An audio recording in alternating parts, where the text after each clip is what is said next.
Imagine standing barefoot on rugged terrain, wind in your face, muscles hardened not by gym sessions, but by survival itself.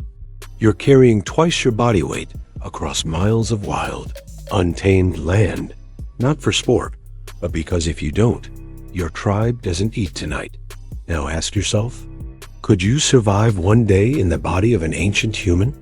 Spoiler alert, most of us wouldn't last an hour. While we pride ourselves on fitness trackers and protein shakes, our ancestors were pulling off physical feats that would make even elite athletes sweat. So, what made ancient humans so strong? And why have we, the modern humans, lost it? Get ready to journey back in time, not just to marvel at the past, but to understand what real strength meant and why it might be further from us now than ever before. Close your eyes and picture a world with no roads, no grocery stores, no clocks, just endless horizon and your own 2 feet. If you want to eat, you hunt. If you want shelter, you build it. There's no safety net, no Amazon Prime delivery, no call for help. And in this world, the world of our ancient ancestors, only the strong, fast, and enduring survive. We weren't always like this, of course. Our earliest human ancestors, like Australopithecus, were still learning to walk upright. But over millions of years, evolution sculpted us into what scientists now call persistence hunters. Humans who could outrun prey not by speed, but by sheer stamina. Unlike most animals, we could regulate our body temperature through sweating. We walked and ran on 2 legs, freeing up our arms. And our glutes, those muscles we now try to grow in the gym, were originally designed to help us chase an antelope across 20 miles of dry savanna. Our bones were thicker, our muscle fibers more balanced between power and endurance, and our tendons acted like springs, storing energy with every stride. This wasn't about looking fit, it was about surviving, and it made us functionally powerful in a way few of us can relate to today. And it wasn't just the hunters. Even the gatherers, often women in ancient tribes, trekked miles every day, climbing, digging, carrying, and foraging. Their hands were tough. Their backs were strong. Their bodies weren't trained for aesthetics. They were built to last. What's wild is that this kind of strength wasn't something special. It was standard. The average prehistoric person had more daily physical output than a modern soldier or elite athlete. Their lives required it, and over generations, their bodies adapted to this need. We evolved under pressure, literally. Every bone, muscle, joint, and organ had a role to play in the game of survival. And this game demanded strength, not once in a while, but every single day. Now let's zoom in on an average day in the life of an ancient human. Spoiler, it didn't involve alarm clocks, emails, or scrolling through your phone in bed. Instead, your morning might start before sunrise, waking up in a cave or under the open sky. There's no breakfast unless you find it. So before your eyes fully adjust to the light, your body's already moving, walking, scanning the terrain, maybe climbing a rocky ridge, or tracking an animal through thick brush. This wasn't exercise the way we define it now. No one said, "Time to work on my cardio." Movement was survival. You lifted because you had to carry firewood or haul water. You ran because you were hunting or being hunted. You squatted because you were sitting by the fire, preparing food or making tools. You climbed trees to scout for danger or find fruit. You fought. You sprinted. You walked for hours. And you did all of this barefoot with no orthopedic support, no warm-ups, no hydration packs strapped to your back. Take just the act of hunting. It often involved tracking an animal for hours, sometimes days, across miles of rugged terrain. You needed stamina, sure, but also sharp reflexes, upper body strength for throwing spears, and the ability to carry your kill back to camp. And that kill? It might weigh 100 pounds or more. That's not just physical strength. That's functional strength, born from necessity. Even resting wasn't really resting. When they weren't on the move, early humans were sharpening tools, building shelter, cooking over an open flame, or tending to children. Every movement had purpose, and every purpose demanded energy. That constant, varied physical engagement is the kind of full-body workout we now try to simulate in gyms with machines and circuits, but we only do it for 45 minutes, maybe 4 times a week. For our ancestors, movement wasn't a scheduled activity. It was their life.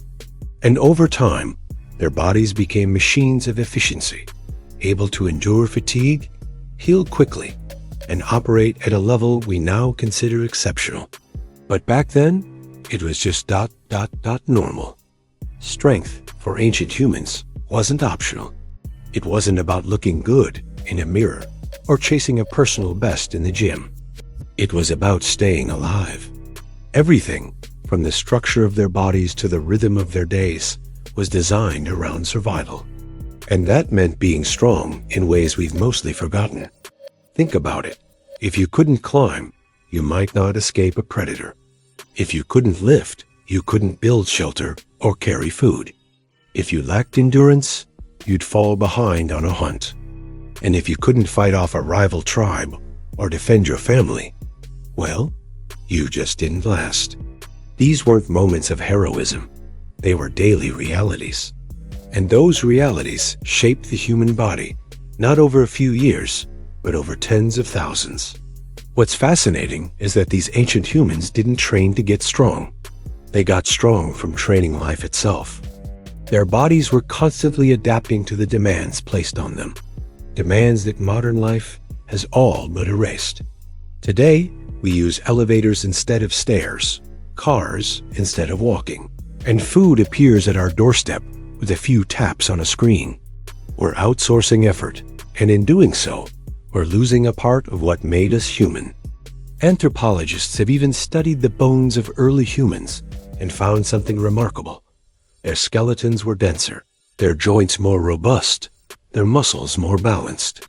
In fact, the average Neanderthal had a grip strength comparable to that of today's elite rock climbers. Let that sink in. That wasn't the strongest person in the tribe. That was average. Because when life demands strength, the body delivers. There's something almost poetic about it. Strength wasn't flashy or performative.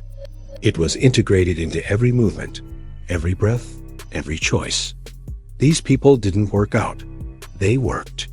And that constant motion, that daily struggle, produced a kind of raw, durable power we can barely comprehend now. It wasn't about reps and sets. It was about survival. And in that world, you either became strong or you didn't make it. Fast forward a few thousand years. Humans have learned to plant crops, build permanent homes, and settle into stable communities. On the surface, this shift looks like progress, and in many ways, it was. We created culture, language, medicine, and technology. But with every step toward comfort, we unknowingly stepped further away from the physical demands that once made us strong. Farming was one of the first major shifts. Sure, it was still hard work, but it narrowed the range of movements people performed. Instead of running, climbing, lifting, and chasing prey, early agricultural societies repeated the same bending, planting, and harvesting motions. That meant less variety and more repetitive strain. Bodies started to adapt, but not in the way you might expect. Bones became less dense. Posture declined. Physical stress was concentrated in fewer muscle groups. Our ancestors were still moving, but now they were moving less dynamically. Then came industrialization. Machines replaced muscle. We no longer needed to carry water, build with our hands, or walk for miles. Even cooking became passive. Fire was replaced by buttons. And work? It shifted from fields and forests to desks and screens. This was more than a lifestyle change. It was a biological one. Our bodies, no longer required to perform physical feats daily, began to weaken. Metabolism slowed. Muscle mass declined. Mobility suffered. And here's the kicker. We still eat like we move all day, even though we barely move at all. Our ancestors had to earn every calorie. Today, we consume them while sitting. The result? An epidemic of preventable health problems tied directly to inactivity, obesity, diabetes, heart disease, chronic pain.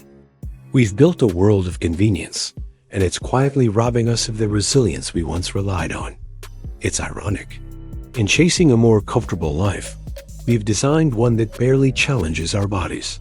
And without challenge, there's no adaptation, no strength, no endurance. Just a slow, quiet decline, masked by the illusion of progress. Here's where it gets even more ironic.